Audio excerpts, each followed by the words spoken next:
Farmington has been moving forward with economic development actions, not just plans. The two particular areas I've been interested in and very soon personally involved in are outdoor recreation and the film industry. In September of last year, we held our first ever film festival in Farmington. Several exciting things happened at that festival, and I'm on my way to meet one of those. Michael Johnson is an author with 6 or more books under his belt. He writes under the name of Michael Kent. He's a publisher with 6 outside writers signed, and he came to our film festival with an interest in making a movie. What Mike and his wife experienced during the film festival caused them to immediately agree. We need to sell our house in LA and move here, to Farmington. Used to be people moved to LA to make a movie. Nope, now a good bet is to come to Farmington. And Michael did more than that. He hooked up with local film mogul Brent Garcia to launch Farmington's first full-service film company. And they're in production on movies.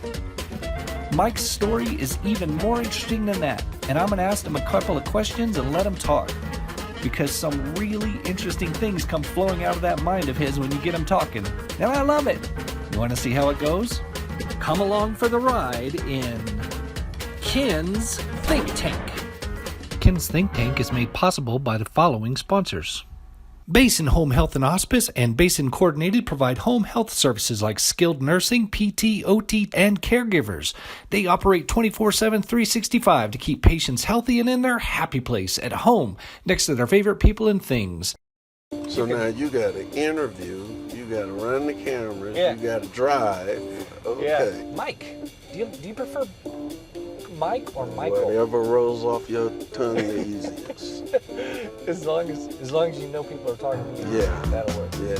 All right. So your name is Michael Kent Johnson. So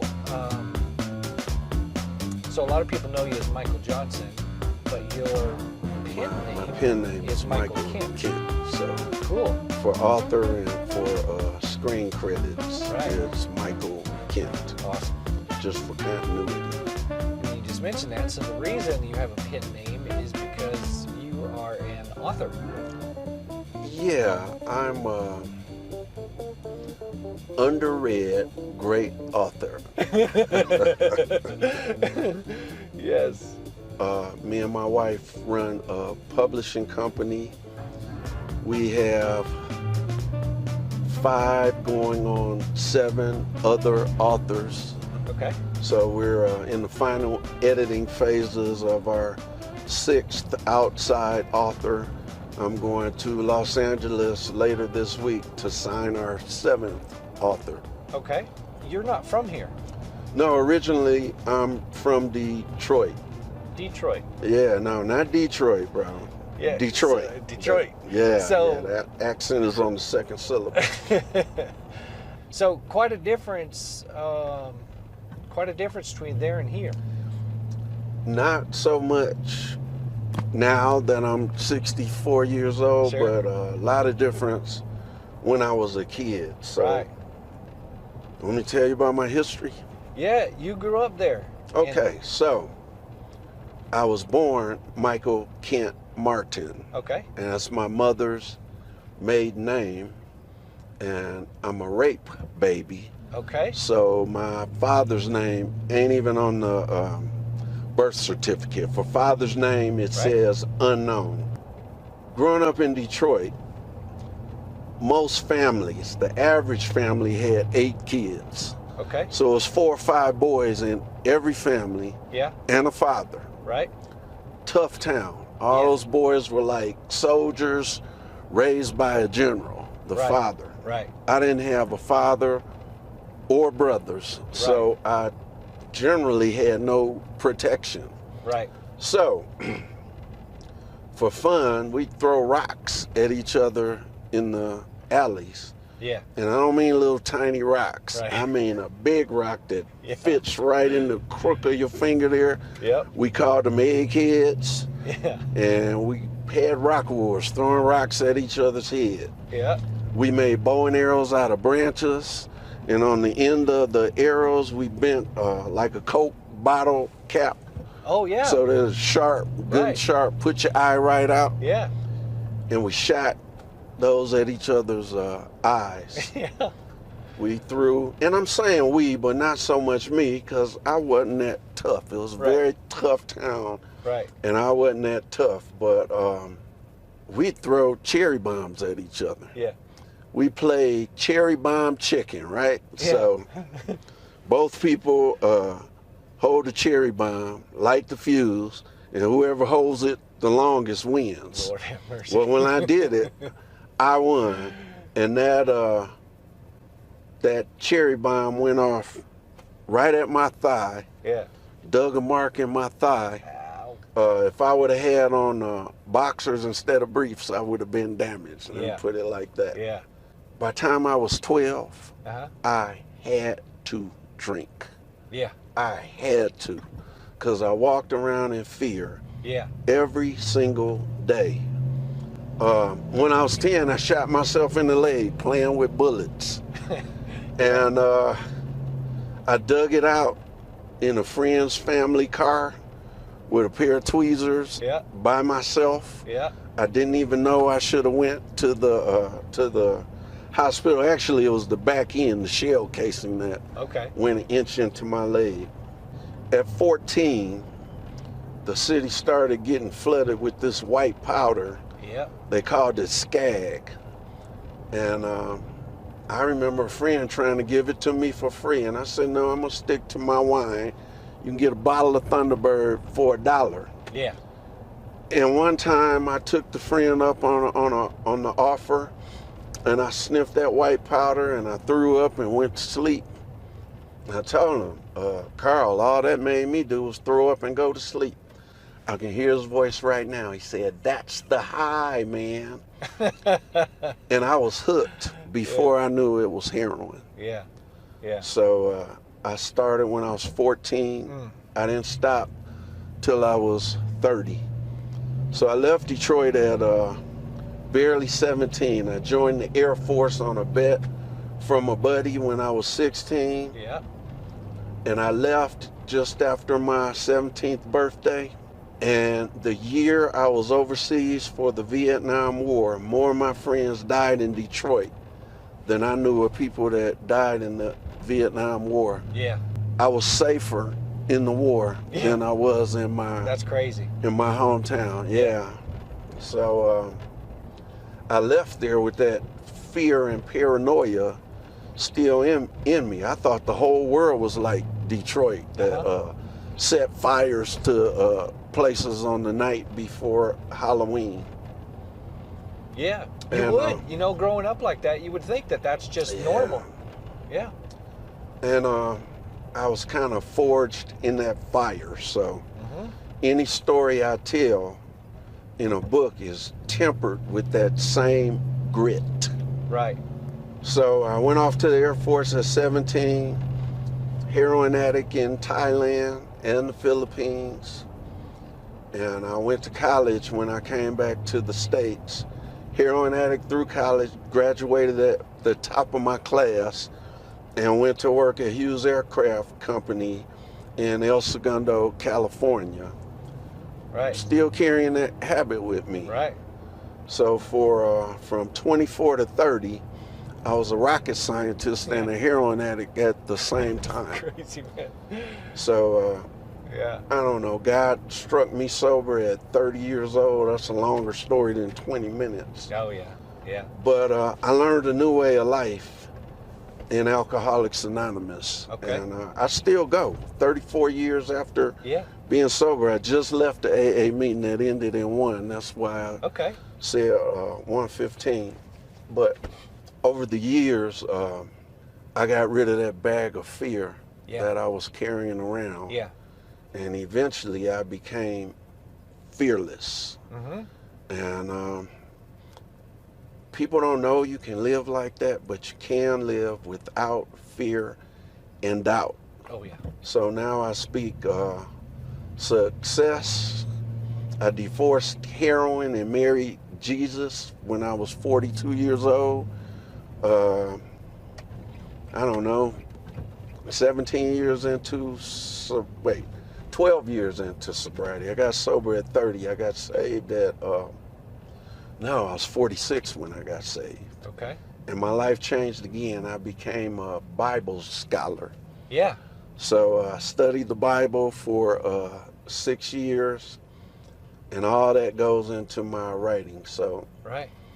when I was in the rocket science industry, man, I saw some things. I spent a lifetime in missile control rooms and satellite launch control rooms, like at Cape Canaveral and, Right. and Cape Kennedy, doing the countdown. Yeah. In 1999 and 2000, I was on assignment in White Sands, New Mexico, and the mission was to shoot down supersonic missiles with a high energy ground laser. Right. So I was leading the band when we shot down the first one. So all this background in physics and Jesus and a gritty upbringing, all of that goes into my writing. Yeah. And that's what makes me different. That is what makes you different. You're kind of a faith-based sci-fi horror writer. Yeah. Yeah. There's 3 different genres in there. Yeah. I learned to write horror. Well, I learned to write science fiction by working on proposals for interplanetary space flights when I was, Actual. We're not talking about writing. Right, Yeah, yeah. right. So that's kind of sci-fi because I had to write like we knew how to do it when we really didn't know how to do it. And I learned to write horror while I was working on that missile shoot down in White Sands from a girl who specialized in horror. Everybody in Alamogordo, New Mexico was an author, and I didn't understand why until I lived there for 6 months, right? Yeah. There's nothing to do but read. And after reading about 20 novels, I decided that I could write better than half of them. Than what you were reading. Yeah, that's where it started at. So you came here from LA. I came here from LA. I lived in LA for 2 lifetimes. I moved there when I was 24, still a heroin addict. Okay. Once I got sober, I lived a couple of more lifetimes. Yeah. So I lived a sober heathen lifestyle before I got sober. Right. Because after being a drunk and a heroin addict, the first thing that comes alive when you get sober is your sex drive. Yeah. So picture us in AA meetings with all the mid-80s crackheads. Yeah. Because this was just before Cocaine Anonymous started. Yeah. And I led sort of a wild life of promiscuity and such. Yeah.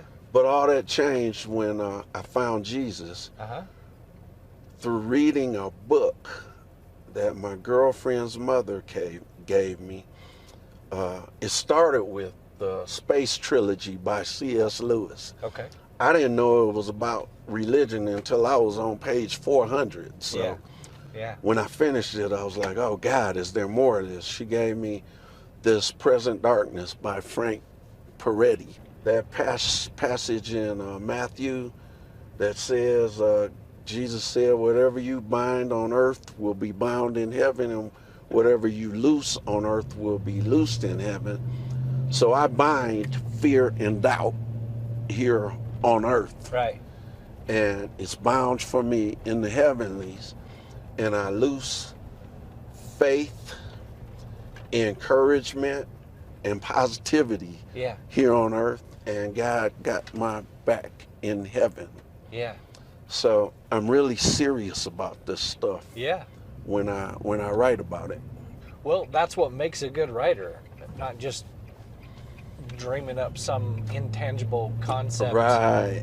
Something that actually means something. Right. So all my books have sound biblical doctrine.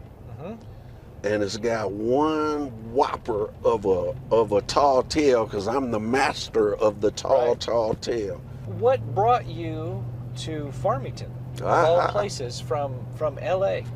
I never would have thunk it, but the week after I stopped going to work, this girl from the mid-1800s spoke to me. Okay. She told me her name in a dream. Her name was Molly Pickett. Yeah. She spoke to me in the same voice that I write The Haunting of Molly Pickett in. So I Right. wrote a book, and it started with this girl's story. So she told me her name at night.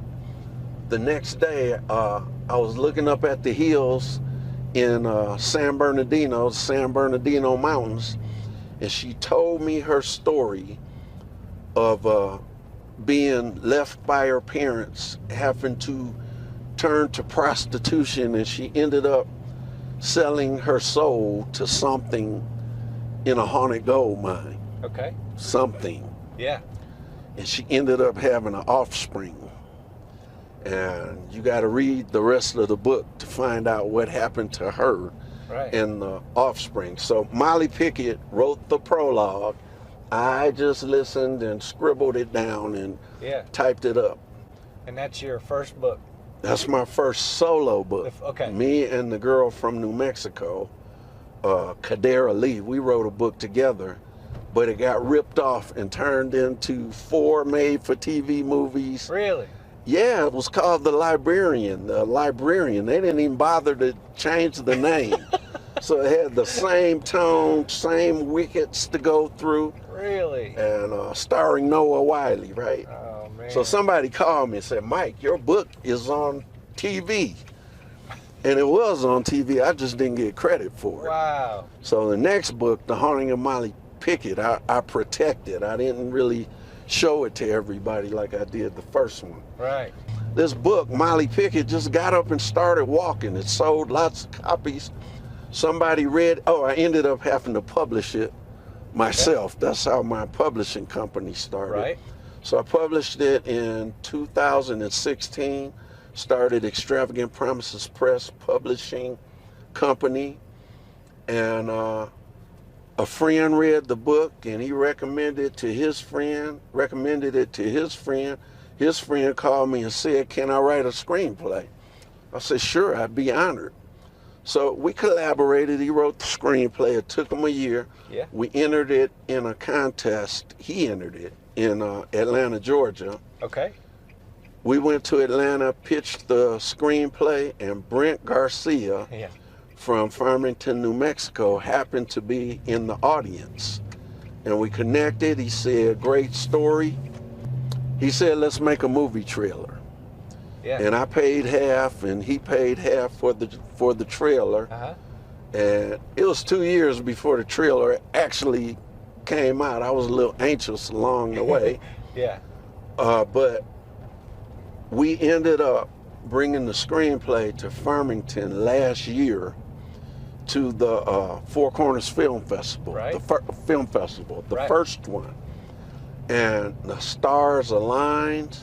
We met movie distributors, producers, directors, actors. They had classes on how to make movies, how to find locations, Yeah. how to write screenplays, and that was my first real access to the movie business. Right. 4 hours into the film festival, me and my wife looked at each other and said, we got to move here. Yeah. So I put my house on the market in California. It sold in 2 months, and we were out here. Wow. By the time escrow closed. Wow.